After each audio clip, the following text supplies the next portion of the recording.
Welcome everybody to our first podcast speaking about hockey and cognition and decision making.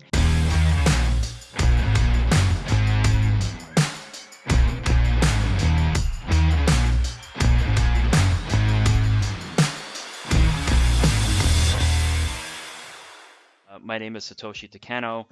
We've got a very special guest here, Vince Tarantino from VT Hockey Development. And I wanted to talk, I use this kind of a platform to share with you some of the insights with what's happening in the world of sports and how things are changing, and also give the audience an opportunity to hear from some of the skills coaches and how they're using it today on the ice. So I wanted to kind of put this out there. So today we've got Coach Vince Tarantino, very, very highly skilled skills coach. Just a little bit of background, because I did a little bit of background check on you. So you're an 82, right? 82 birth year, is that right? Yep. Yeah. Okay. So you played NCAA at SUNY Potsdam. That's correct. Yes. Had some great college experience there, and then you went also were playing for Fort Wayne for a little bit. Yep. And Fayetteville, is that how you pronounce it? I don't even know. Yeah, that one was looking back on that one. I got injured in Fort Wayne, pretty severe injury. I'm pretty sure it was a career-ending injury, and I was basically told that I'm probably finished playing, and I didn't want them to tell me that. So after missing a year and a half, 2 years basically of rehabbing from that major surgery, I decided to try to play again. And that was basically the deal there, was if you make it through training camp, you'll be good if your hip holds up. Mm-hmm. So I kind of went down there, and it wasn't for me. I think mentally and physically, you know, I wasn't in a good place to be playing anymore, but I wanted to just prove to myself and kind of prove people wrong that, you know, I could still play if I wanted to. Wasn't the best hockey, but yeah, I was only there for I think a week, and then that was the end of that. And then I moved on to this side of the skill development. So yeah, I think the skills development stuff is super exciting, and I know that you and I connected literally on Instagram, and I know that we've got some mutual guys that we work with as well. So yeah, I'm glad we connected, and obviously, you know, you've been really working on not just your, you know, basic skills and fundamentals, but now you're looking at other areas like, you know, decision making and reactive agility. Share with us like what your other, you know, areas that I might have missed here with respect to some of your skills development.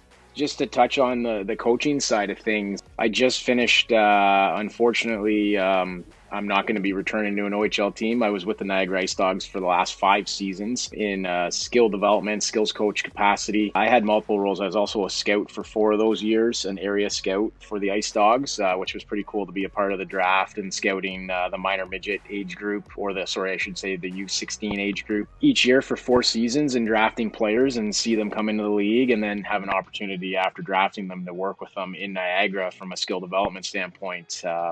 My last role with Niagara was they named me director of skill development last season, and to go along with skills coach and area scout. Yeah, so I won't be returning this year after 5 years. The team ended up selling, and they're going with a whole new staff. So I'm kind of looking forward to some time off, because with scouting and skills coach and player development, doing all those roles, there's a lot of work that goes into that. So yeah, I just wanted to touch base on that I, you know, had the 5 years in the OHL, and the experience there was outstanding. Worked with a lot of really high-end coaches, high-end players over my 5-year tenure with Niagara, and had a blast doing it, and you know, looking forward to you know, what's next on the agenda from a skill development standpoint. And it looks like you certainly had your hands full this summer as well, working with a lot of the pros and the OHL and the junior guys as well. So summer program was pretty good, especially the first full summer since, you know, COVID. Really, last summer was kind of, the rinks opened up, but there wasn't a whole lot going on. So I didn't have a ton of stuff last summer. And then the summer before that we were right in the middle of COVID. So this was probably the first summer in 2 years where I was able to go kind of full court press here with the skill development. And, you know, I was on the ice quite a bit. Yeah, it was really good. Really good summer. Worked with a lot of players, saw some big time improvements So really happy with how it went. Yeah, and that's great. I think you definitely bring a new flavor of skills to the players, and I mean, I've been following you for a while as well, and these are the stuff I see is phenomenal. Like it's really different, it's unique, it's certainly game situational, but also helping them, make better decisions. And I think that's the one thing that really kind of caught my eye, and certainly with the apps like Switched On, that you're able to provide these like stimulus and make these players keeping their head up and being able to see. And I think those are some of the things that I think are game changing. And so, Yeah. Talk to us about some of the things that you've been working on with your players with respect to even just generally, and of course with some of the new things that are kind of coming down the pike. Yeah. So again, there's a lot of really talented coaches out there, kind of all over. We're pretty blessed in Ontario here to be, have an influx of high-end trainers, basically right at your fingertips. Right. So, I like to collaborate with a lot of guys. Obviously, when you're in hockey, as long as I've been in hockey, you get to know a lot of people. You play with guys, you coach with guys, all that kind of stuff. And it's a funny story. You can have a conversation with someone that you just met, and you kind of go down the line and you end up like connecting the dots, and he knows like 10 people, and 10 people he knows, and everybody's kind of interconnected with hockey. So I do like to collaborate and try to, stay up to date, not only from a skill development standpoint, but from a coaching standpoint. I got some coaches that are really good friends that coach pretty high level, American Hockey League, OHL. Obviously, some guys are in the NHL, and then over in Europe as well. So, I like to talk with a lot of guys and just kind of talk shop and talk hockey, and just kind of get to talking about a little bit of everything, systems wise, and different types of skill development stuff. Like I'll have coaches reach out to me on some skill development stuff for drills and some tips for them to work with their guys on. So it's good to kind of share some ideas with the great hockey minds we have. So to speak on that, how I came across the Switched On app actually was following your page, and I kind of saw the app, and it's funny because, we talk with scouting on, for me, when I was scouting players, the three things I would look at right away are obviously IQ, if they can skate, and how they shoot the puck. Those are the three components that I'll initially start with when I'm dissecting a player, because obviously the game's super fast, so you got to be able to skate. Even the big guys can now skate. They're going to these high-end skating coaches that are available to a lot of people. And, the 6'4" guys from back in the day that can't skate, but they're huge, now can skate and can move. And they can dominate games because of how they can skate and their size and their strength and their skill. So, the skating is very important. You got to be able to score goals at the next level, and being able to shoot the puck is something that jumps out at me. Like, is he an elite shooter or not? Will he score goals at that next level?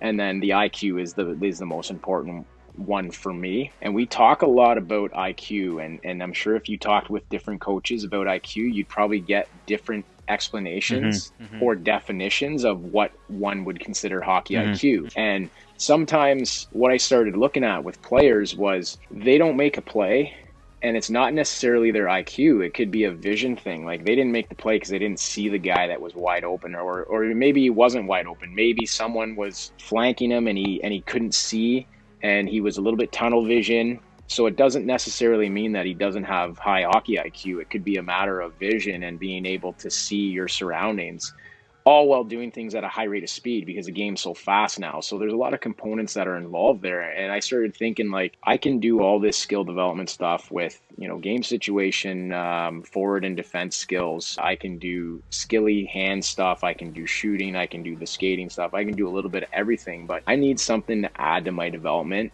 in the summer that can assist players with not only their vision, their decision making, but also their IQ. And I think Switched On app has really opened up my eyes and their eyes to just that. So I'll give you a quick example here. We'll do a quick D retrieval. So I'll have my D work on, they'll backpedal.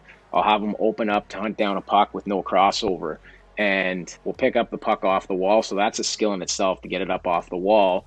And then we want to get their head up, so they can see what their options are while moving their feet, so they can make a play. We do this drill, and I tell them, get your head up right away so you can see. I tell them where they got to be scanning. Scanning's the big buzzword now. Everybody's using it.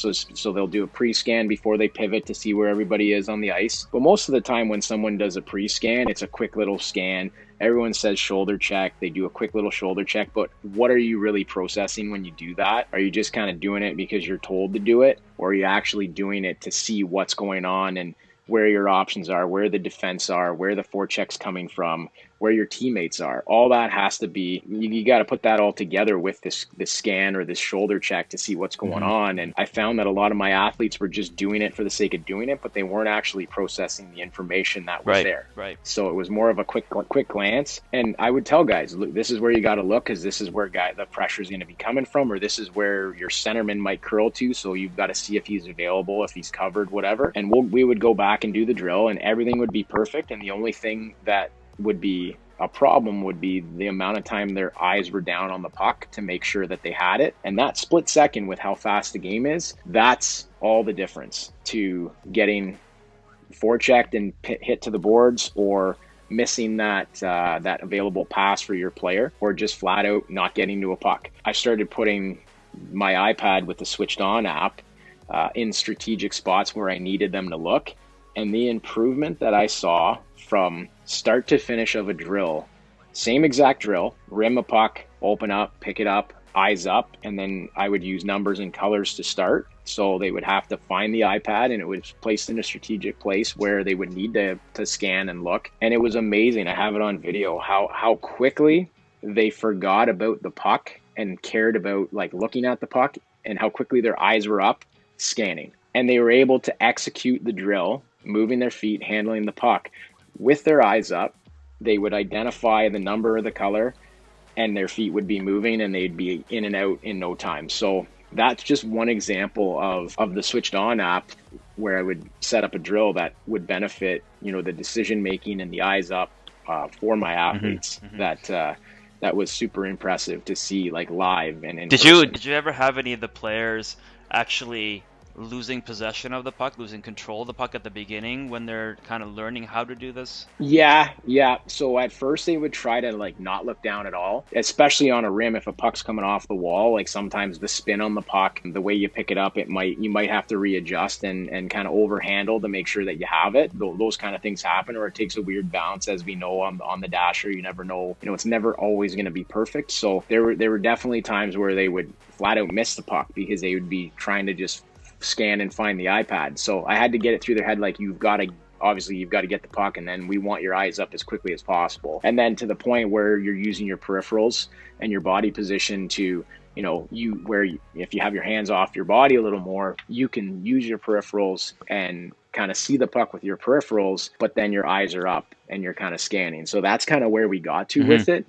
The other thing that we can do is we can add a timer. So I have a coaching app that I would use, where I could put that video into a timer, and I could place the timer on and see how quickly their eyes came up. So if we rep out 5-6 times, I can then go back and say, okay, like, here's every rep that you did. Here's when your eyes finally came up, and the results were incredible. Yeah, for me, I tend to use like the word I use a lot of the word sweet spot, where you kind of find you're looking for the iPad, but then you also want to have enough time and space to be able to see the puck as well. So you're right, it's kind of like, when we're driving around, in our cars, we're looking in different locations, but there's always kind of an area that we're focused on. So yeah, I tend to use that word quite a bit. Yeah.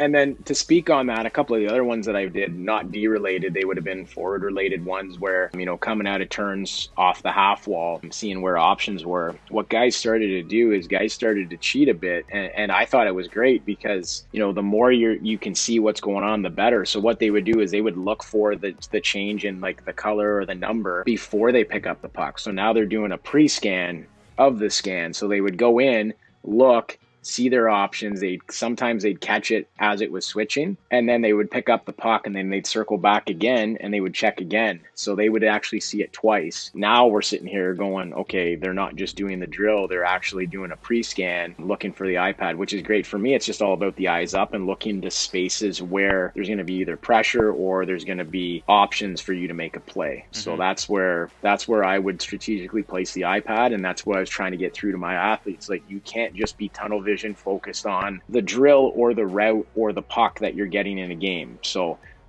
Sometimes you see a lot of kids will do a drill and they'll do a drill to perfection, but they're just running a route and they're not making it game-like, meaning, in a game, you're not just going to be tunnel vision looking straight, running your route. You're going to have, everything, you're going to have to adapt. You're going to have to react to what the defense does, to what, let's say one of your forwards pops to soft ice or he goes backdoor and he's wide open. You might have to, throw an audible and make a quick play.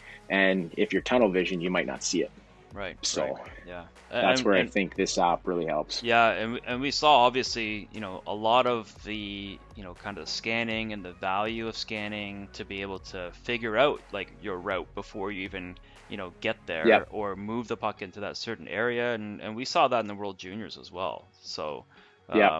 yeah, I mean, I think that's where the separation is really starting to happen now, because at the end of the day, the gap difference in skills is becoming smaller and smaller, and so now it's a matter of how do you use your skill but also leverage your ability to pre-scan, to be able to see as much as you can, get as much information as possible, and then you make your right decisions after that, and we certainly saw that in the World Juniors with McTavish and Bedard and so on, right? Yeah. Some high end players in that World Junior Championship. I didn't get to watch as much as I normally would have because I've been on the ice so much this summer, and the fact that it was obviously pushed to the summer, but I definitely did catch some of the games, and that team, just looking at the roster from top to bottom, such a really well constructed roster.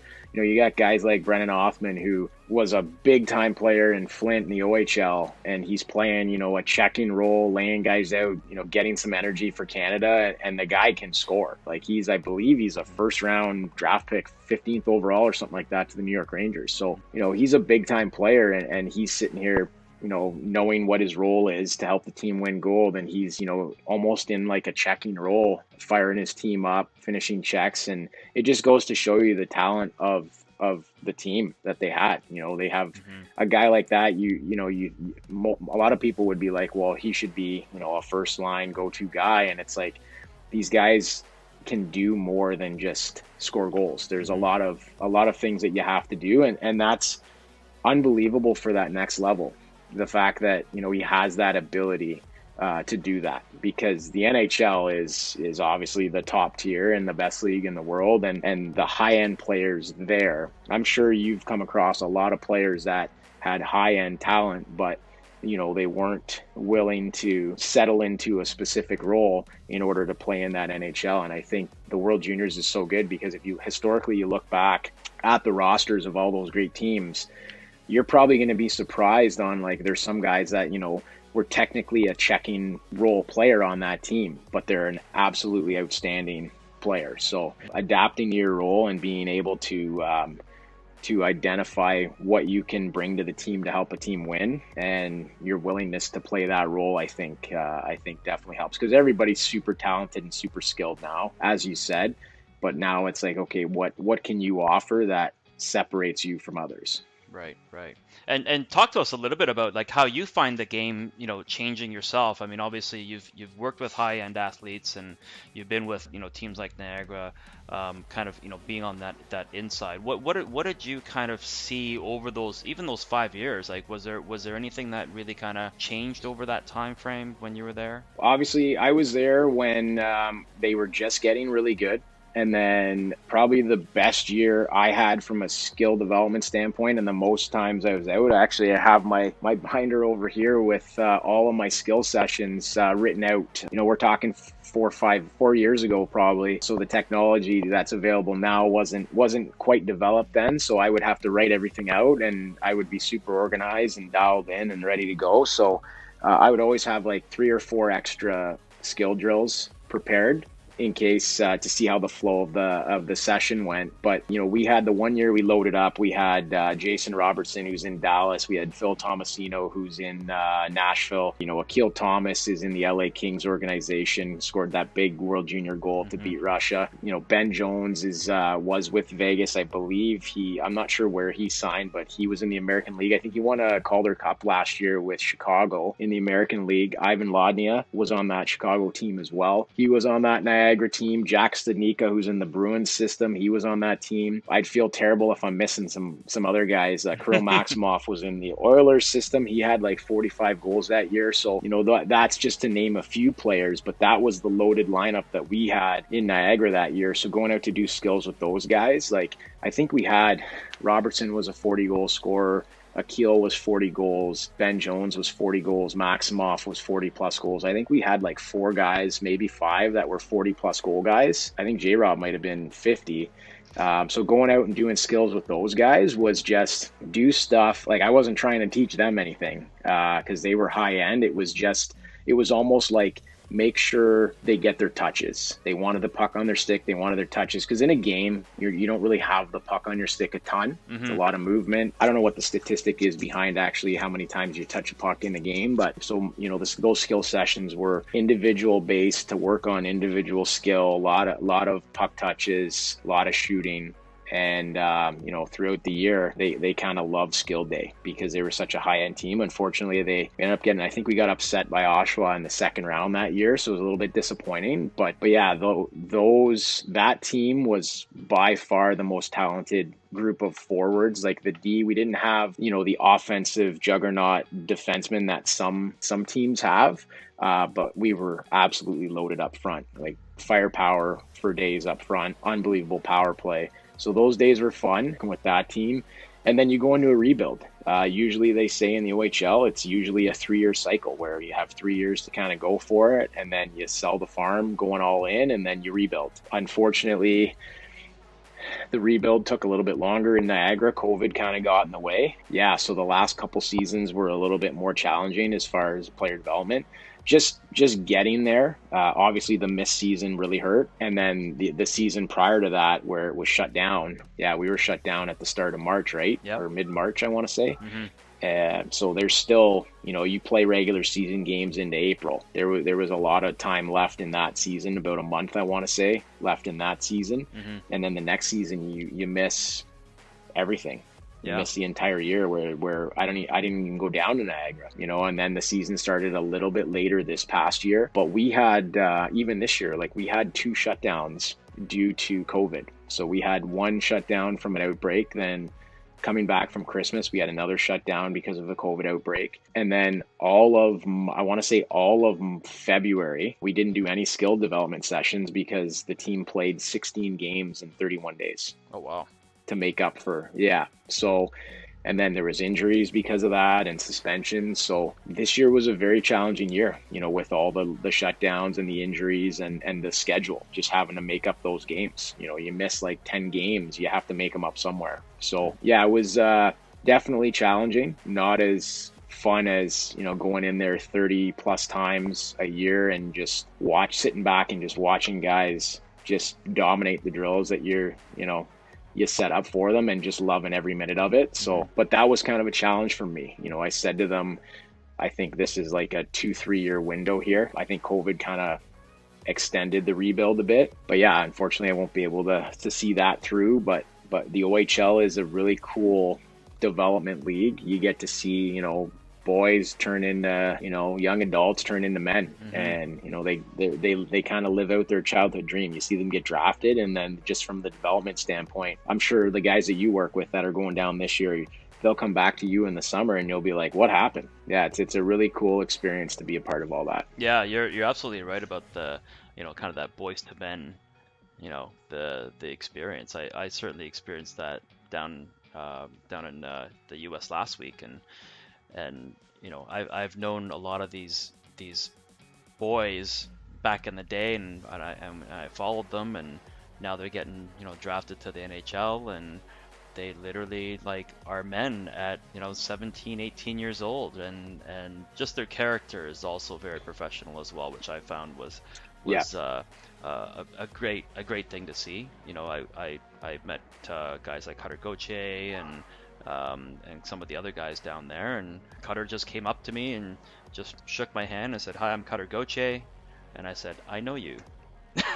and it was quite an experience, for me too, to be able to see these young boys that I've known only because of my own son as well, and and my son is the same age as Cutter, and yeah, it's interesting to see all these guys build more character because they realize that now they're being recognized and they're playing at a very very high level, and so they have to act like a pro as opposed to Mhm. just playing like a pro on the ice. So I think that's really really key. Yeah, and I think the social media side and just how much attention that you garner nowadays versus years ago, these kids are forced to grow up a little sooner and be more mature, and they kind of have to be because there's an ability to hold them accountable for how they present themselves and what they do, and I think that's great. I think again, I'm gonna say it. I think some hockey players, not all,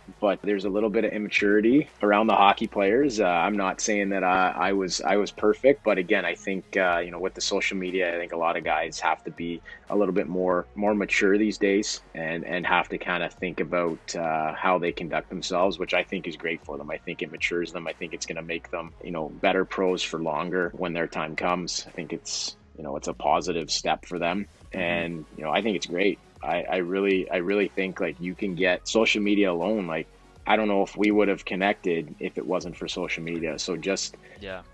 right, like it's incredible the reach that you have, and I'm kind of kicking myself because people have been telling me for a couple of years now that I should be doing it, and I refused. I didn't want to do it, and now that I'm doing it and I'm starting to get rolling with it, still kind of learning the ropes. It's definitely trying to figure out that algorithm for sure, but it's starting to go. I'm doing some good stuff. I get for me, and same with you. You can probably attest to this. Like I've got some good drills, but the athletes are the ones that kind of make it so good. So Hmm. if Hmm. if they don't execute and they aren't as skilled as they are, the drills don't look as good as they do, and you're not going to get people to kind of jump on board and watch. So yeah, hats off to those athletes because they are super talented these days for sure. Oh, it's So unbelievable some of the talent that's coming out, but even at the younger ages. I remember coaching some of these younger kids when my son was 10 or 11, and yes, they were skilled for, at the time, but now, oh my goodness, like it's yeah. crazy some of these things that the kids are doing. I think every coach and trainer should really be kind of taking the time to kind of step back and go, like we're all contributing towards the same goal, and we're all trying to make these kids better and advance them, not just as a hockey player, but as even as a human being later on in life. And I think these are some of the Yeah. things that through my posts, where I try to kind of document kind of the journey that I'm taking with this whole thing, Hmm. and I mean that's really all I'm trying to do is this is a way for me to I'm not the type that writes into journals, and I don't have time for stuff like that. But if I could just like, keep a little snapshot of some of the things that I've experienced as a result of my journey, that's really the goal with respect to my social media posts, and hopefully people kind of get to jump on and kind of see what some of the new things that are coming, and I'm a technology guy at Hmm. heart, so I'm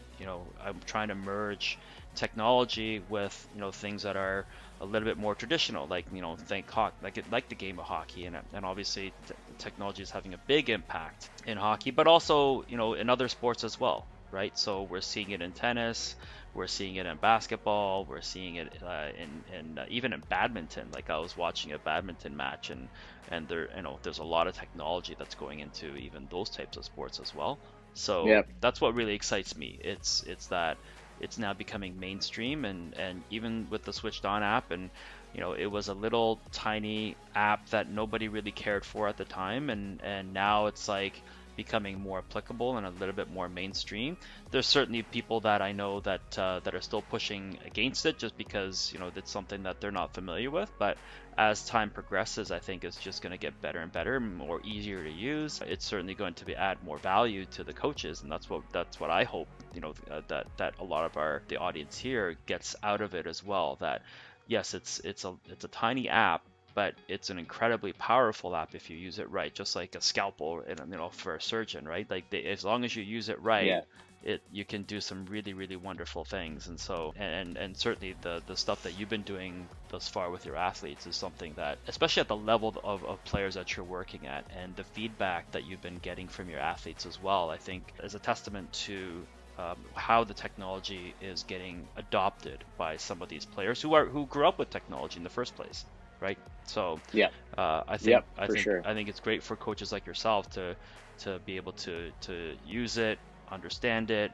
kind of imagine different scenarios like you did on the ice, and what kind of feedback are you getting from your players? Like I know you and I talked about it earlier. I'm going to use what we just talked about as a segue into this. So I'm a big believer in this cognitive training. I think is going to be the next big thing. You look back on analytics. So at first, and I won't mention any names, but there's some people that I know, some coaches that I know that were completely against it. I have the luxury, as I said earlier here, I know a lot of people over the years that I've met that are, in different roles and positions in hockey. And one of the first analytics guys I'm friends with, and he would send me some stuff, and I tried to kind of get some of my buddies on board because he lived in Toronto at the time. He's now in Montreal. He works for SportLogic, so high-end analytics company. So him and I would talk a lot in Toronto when I was there.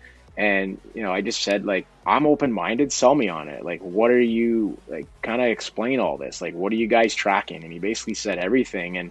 And you look, like, 5 years ago, how many NHL teams, we might even be able to go back further, how many NHL teams had analytics departments? You might say there was a few. If you look now, I would be shocked. I would have to look it up, but I would think almost every NHL team probably has an analytics department now.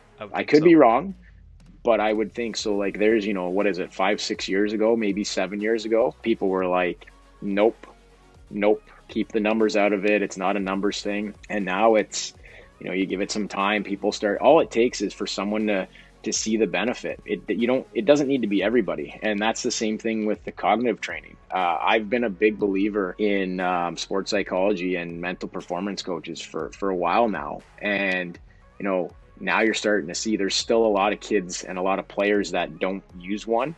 And I think you're going to see that being mainstream soon. Look at all the shooting coaches. Look at all the skill coaches, the skating coaches. There was not as many specialized coaches in player development 10 years ago. Now look, I interview an athlete, or you talk to an athlete, they have a skills coach, they have a shooting coach, they have a position coach, they have a skating coach, they have a mental performance coach, and I'm a big believer that soon they'll have a cognitive training coach. I think it's just a matter of time. I think all of this stuff, that's why you're seeing these players become so talented, is the ability. And again, I know I'm going on here, but my last session was with I had some OHL and a pro defenseman. He's going over to play in England for his second season. He played in the OHL. He's an older player. I say older, like he's probably late 20s, and he's playing over in England, in the top league in England. And I think he leaves tomorrow. So his last skate, he leaves either tomorrow or Friday. His last skate was this afternoon with me. And we were kind of talking, and he basically said, like, we never had anything like this. We never had specialty coaches like this. Like, I wish I had this when I played. These kids have no idea how lucky they are. Like, they have the ability and the access to work with so many different types of coaches that are really high end. And it's funny. It's like, until it's available and people find out about it, once it's there for them, they're going to start using it. And analytics is like that. Sports psychology is like that. You look at a guy like Tim Turk, who I'm sure you know, who's a shooting legend. He's all over the place. He works with, pretty much every high-end hockey player he's probably done shooting with. And, like, that's a thing. Like, how many years ago would somebody have specifically gone to a shooting only coach? Like, you would go to a hockey school and you would do general skills. Now it's so specialized. And, you look at, we want to talk about Connor Bedard, probably the most lethal shot that I've seen in a long time. It's all, you watch him shoot, and it's like, that kid just works on his shot. Like, he specifically works on his shooting, just like these people work on the skating. And, like I said, it's going to come down to cognitive training. I think is going to, as soon as it benefits one person, if Connor McDavid, Austin Matthews starts using it, I guarantee you the floodgates will open. That's all it really takes. in this game is for someone to realize just how good the cognitive training is, just how good switched on app is, and then everybody jumps on board. And that's the case with with the sports psychology, with the analytics, with those skating coaches, with shooting coaches, and everything. I think that's kind of the way.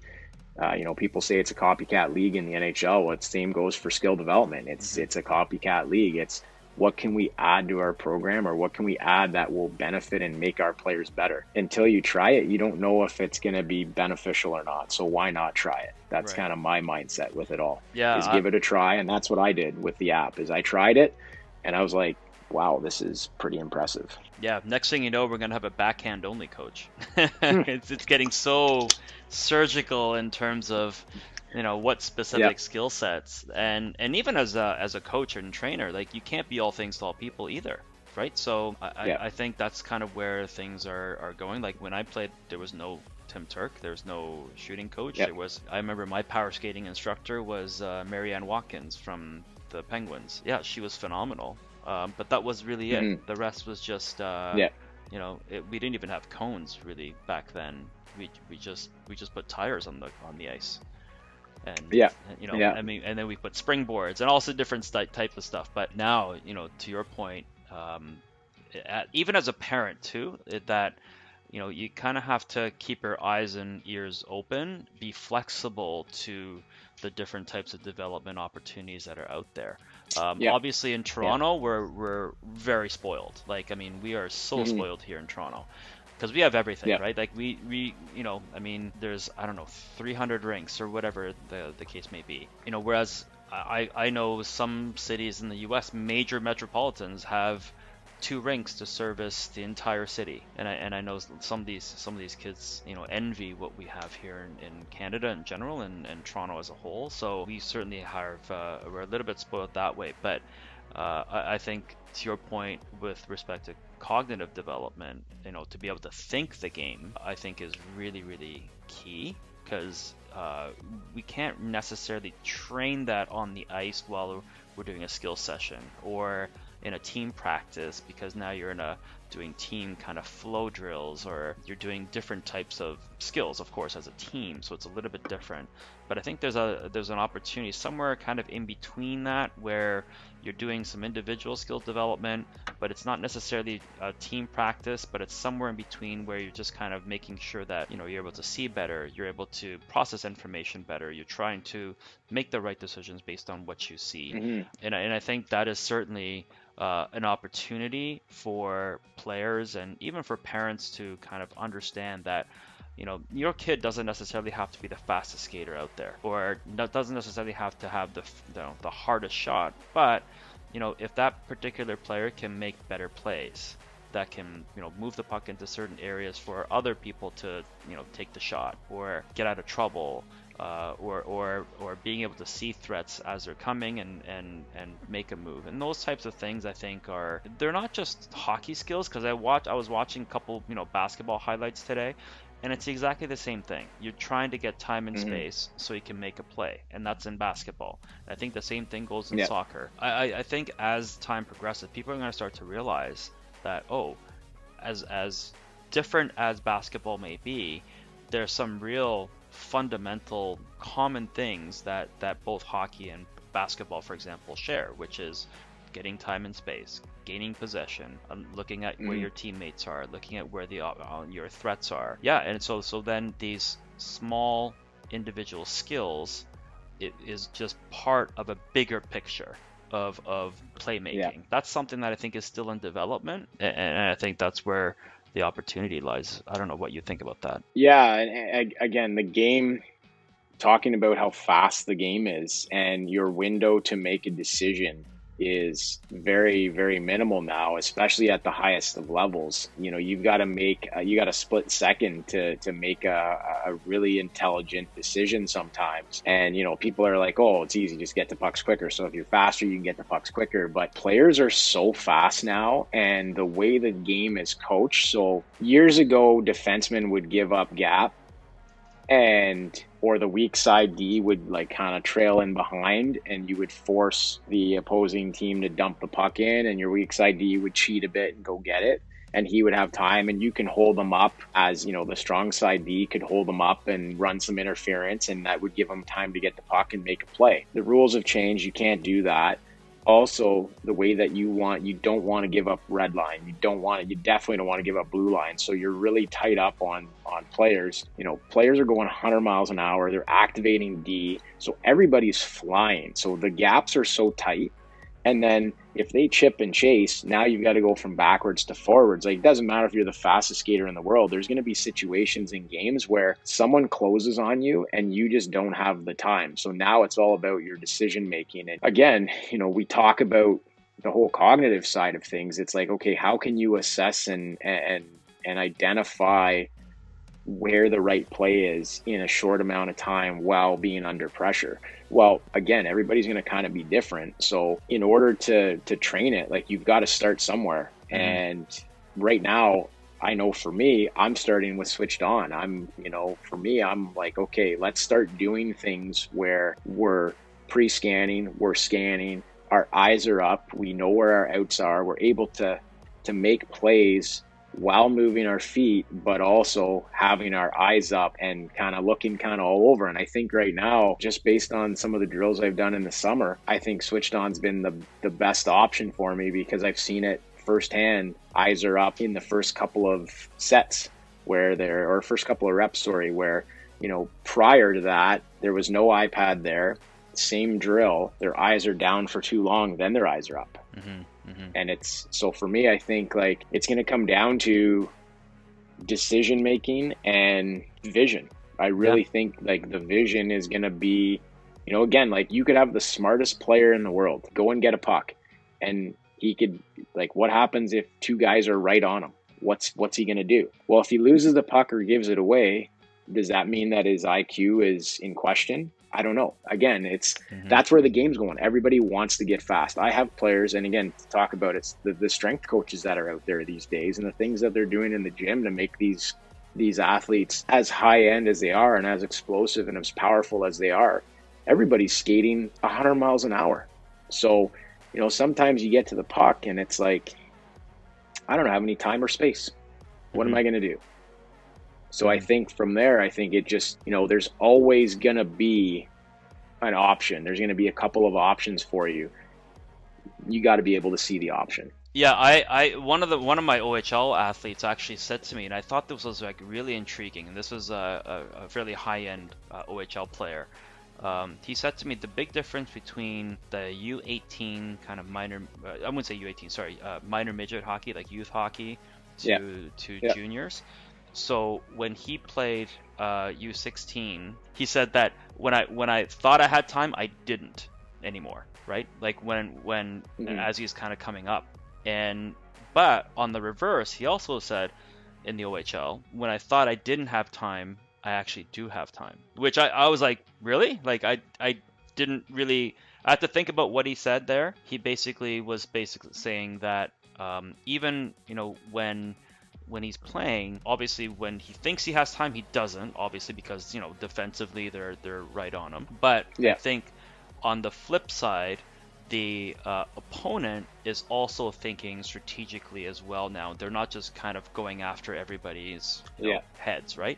So I think that's what he was alluding to, that when he thought he didn't have time, now he does, and so he can think a little bit better, because now the opposition is also thinking as well. I thought that was kind of an interesting observation. Yeah, and to kind of add to that, I just remember, usually at the start of the year when everything back to when I was playing, and then even, with some of my athletes, they feel the same way. Like at first, you got to let the game kind of slow down. So at first it's like super fast, and you're like, oh wow, this pace is fast, it's quick, like.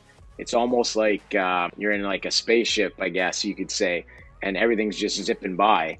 And then once you get accustomed to the speed and you kind of get used to it, now for every player, it's going to be different when that really slows down. Some players, they need, a couple skates. Some players need a week. Some players need a couple months to kind of adapt to the speed of the game for it to slow down to where it's almost, I don't want to say slow motion, but sometimes like I've been in that situation where I'm like, wow, like if you're off for a while, and you come back, the game seems really fast, and it's almost like too fast. And then there's a little bit of a delay there before it slows right down for you. And I think, like, touching on that, I think that's what he kind of talks about is like when the game slows down for you, those feelings that he said aren't, and again, no one knows when that's gonna, every player is gonna be different. It could take a full season before it slows down for a player. But eventually, I've been in that situation. I don't know if you have, but definitely been in that situation where at some point during the season, whether you climb a level or not, it slows down. It gets a little bit slower, and your vision, you see things develop significantly faster. Everything almost feels like it's starting to slow right down. That's when, you're kind of in that sweet spot of, okay, I can kind of control what's going on here. I don't have to just be, I'm not just like, paddling to stay above water here. Like I'm actually like floating here right now. Yeah. And I think that's the same kind of feeling that, what you're describing is something when is moving really fast, and all of a sudden you start to slow down, and then you realize that you're still able to see things at that higher speed that you were traveling at. Yep. Right. It's so Yep. if we're going on the 401 at 120 kilometers an hour, and then now we're driving at 30, of course you're gonna the world is gonna feel like it's a lot slower because you're just so used to that type of pace. So I mean, we all feel that. I think that's something that people can relate to a little bit better. And I think though the other thing that I want to touch on with respect to the way you use Switched On and for your players, and I've experienced it as well, that as a coach and a trainer, you actually have way more value that you can add in terms of being able to scan and being able to teach some of these new things to the players. And I think that just adds to your credibility as well, and players respect you for that, because now you're slowing down the drills, so then you can explain things and you can start to actually teach some of those gaps for those players. And I think you're doing some amazing stuff because of that. And I think for if you're a coach out there kind of listening in on this, like, this is your opportunity to shine, right? As opposed to running some standard drills that everybody else has already been doing, and the players are already accustomed to. And so I think as a trainer and a coach, I think it's great that you're adopting some of these new technologies and new ways to train these players. Yeah, no, I appreciate that, and thank you for obviously posting about that app. I probably would never have. I've had conversations with guys. Like I said, I collaborate with a lot of different skill coaches and coaches in general.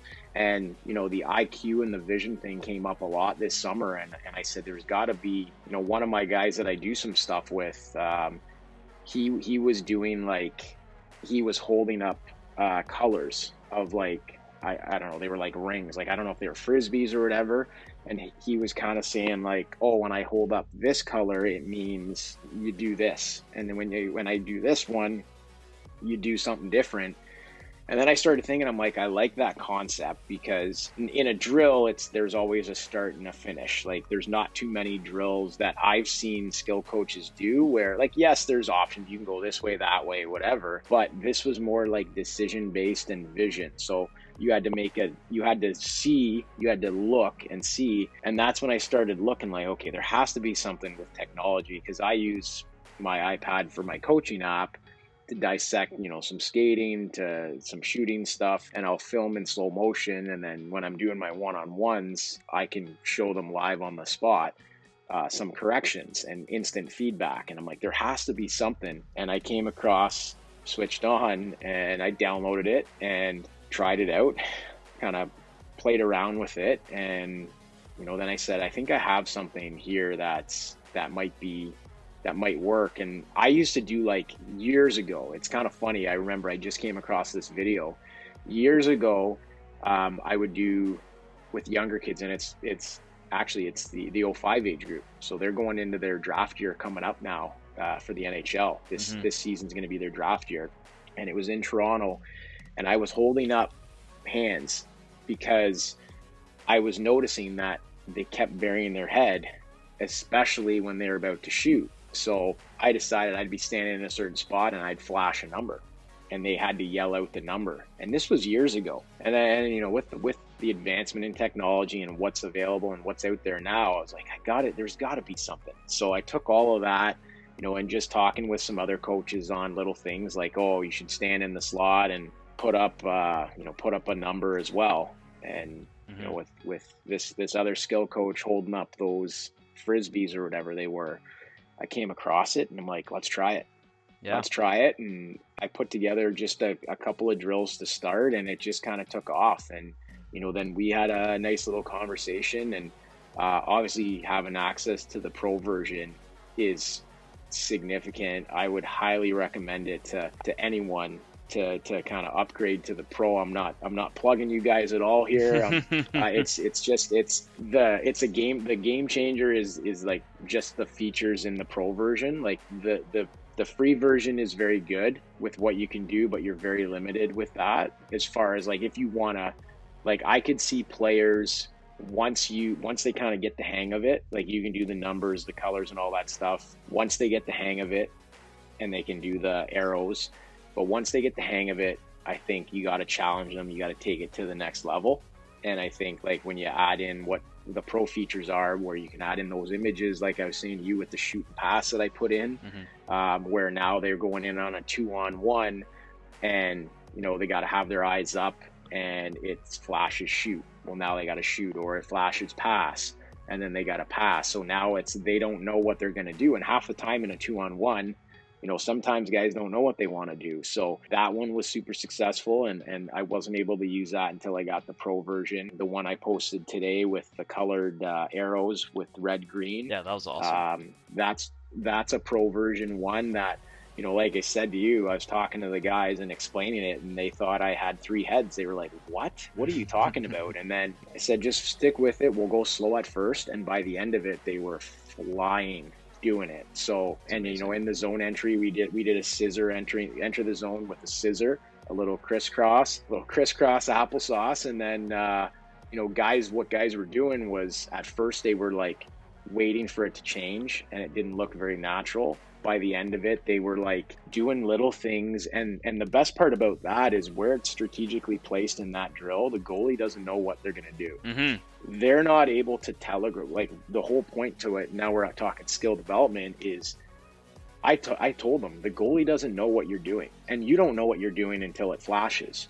So you've got to be deceptive and have the goalie guess, basically. We hit some crossbars, we hit some posts, we missed the net a couple times, but some of them, there's a couple there where the goalie was just like, it's kind of unfair to the goalie, but was beat pretty bad but again, it goes to the deception that these guys were working with based on what the app was telling them to do. And I think on that post there, if I'm not mistaken, it was kind of located at the top of the circle area, or was it slightly below? It would have been just inside the circle. Okay. Just inside the circle is when it was. So it's one of those, like, you either pass before it or you fake the shot and go behind the D, kind of backdoor-ish, is kind of where we strategically put that. We figured, it would be, now obviously it's not like a defenseman that's moving. It's in a set stationary location. But we have the anticipation timer up. So basically, I think I had a 3-second countdown. So as they're entering the zone, the countdown's going. And then when they drop pass and scissor, it's going to flash. So as soon as they approach it, we try to time it where just as they're approaching the iPad, it flashes and tells them what they have to do. And then they kind of react. So what I like to do is tell my guys, you're always in a shooting position. So it's way easier to fake a shot and make a pass than it is to be thinking pass and then shoot, if that kind of makes sense. Right. So, because again, when you're selling like you're going to shoot, the goalie's going to square up to you, and that fake pass makes it all that more special. But when you're not in a position to shoot and you're thinking like you're going to pass, and then you have to shoot, you're probably not going to get a whole lot on that shot to begin with. So I think it's better to get the goalie on you and you're always ready to shoot. Some people might not agree, but again, you could be in a shooting position, but your eyes could be looking at the passer and the goalie might be cheating. Right. I just mean like setting up the puck where if you have to shoot, you're able to shoot and shoot to score. That's kind of my philosophy while we're using this app for those specific types of cognitive drills.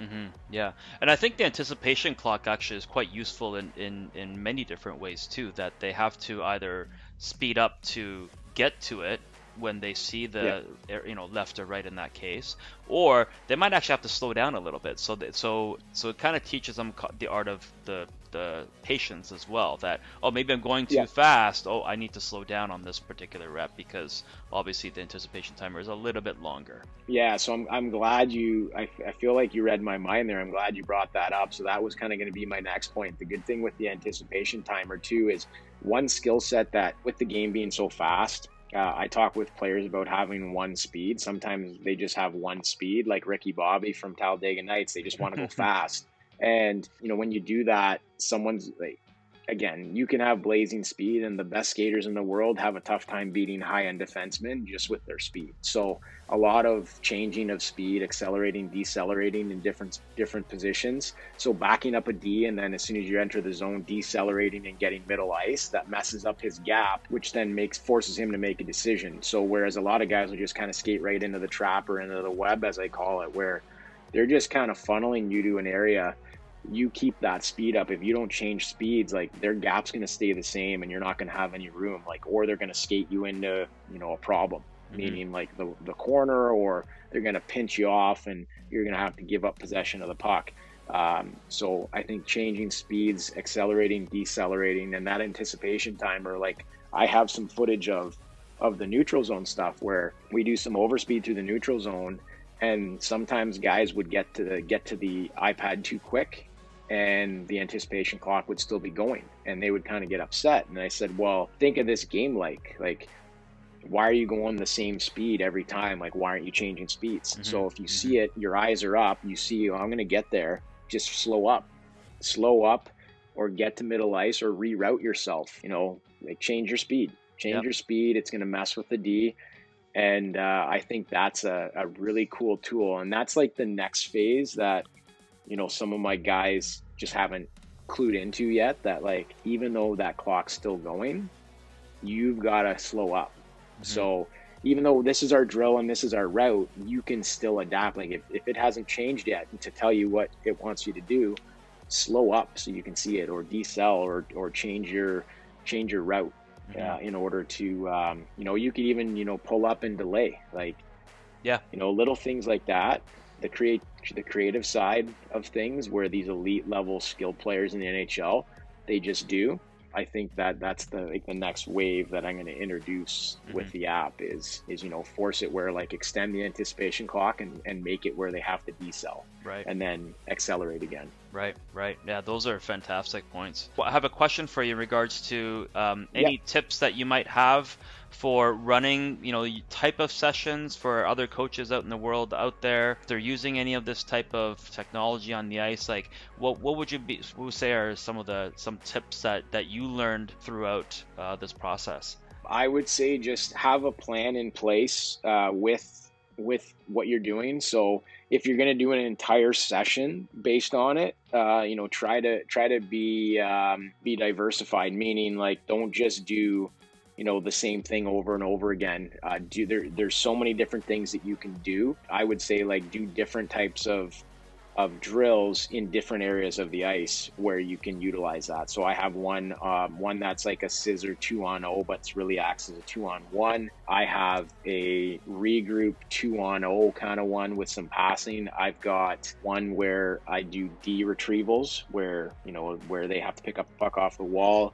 I have another one where it's half wall. So I would just say, set it up where it's not just one of the same thing. So kind of look at different zones and areas on the ice, because the game's played all over. It's not just played in one specific area.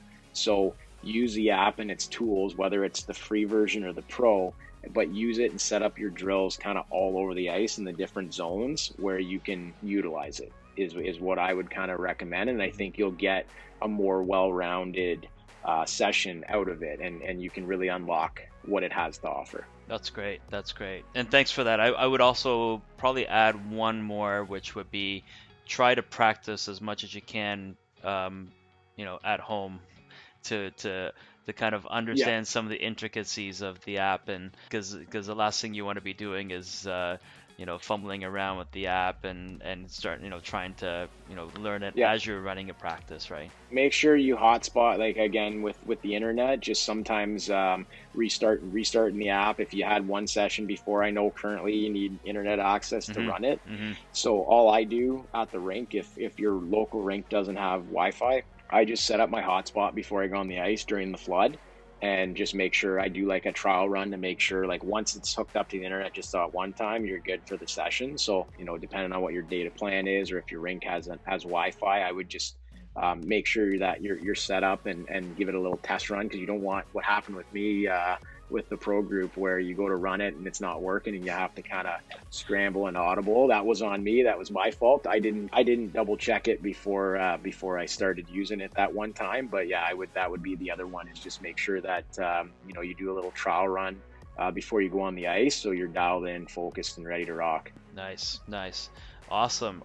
And Vince, like, where can people find you and learn more about your programs? Yeah, so right now my Instagram's up and running. VT Hockey Development is what my handle is there. Website is not up and running. I'm going to be working on getting that website up soon to kind of offer programming that I have. I'm also, this year, with my time off from the OHL, I'm going to be focusing on a project that I've been trying to get off the ground for the last probably 4 years now. I'm going to be taking my skill development platform online, and I'm going to be doing a subscription online portal / platform where you pay for a yearly membership. And all of my videos, skating, shooting, stick handling, cognitive now, defense specific, forward specific, game situation, all those types of drills are going to be step by step. I'll be mic'd up, professionally filmed, and it'll be in different categories where and I'll continue to add, basically, every month I'll be adding new videos to that subscription. I try to tell people that I've been doing this for a long time. I've forgotten more of the drills than I know. So I have a lot of content that I feel needs to kind of get out there, and that's what I'm going to be working on the next little bit. So look out for that. It'll be all over my Instagram once I finally get it launching. But cool. Follow me on Instagram. I post daily. I'm going to be adding some new stuff to that platform. Hopefully come September, I'll be adding some new cool pieces. But yeah, that's where you can find me right now. Feel free to DM me with any questions that you might have. And that's where you can VT Hockey Development on Instagram. That's awesome, man. I appreciate it. Yeah, thanks again for all your insights.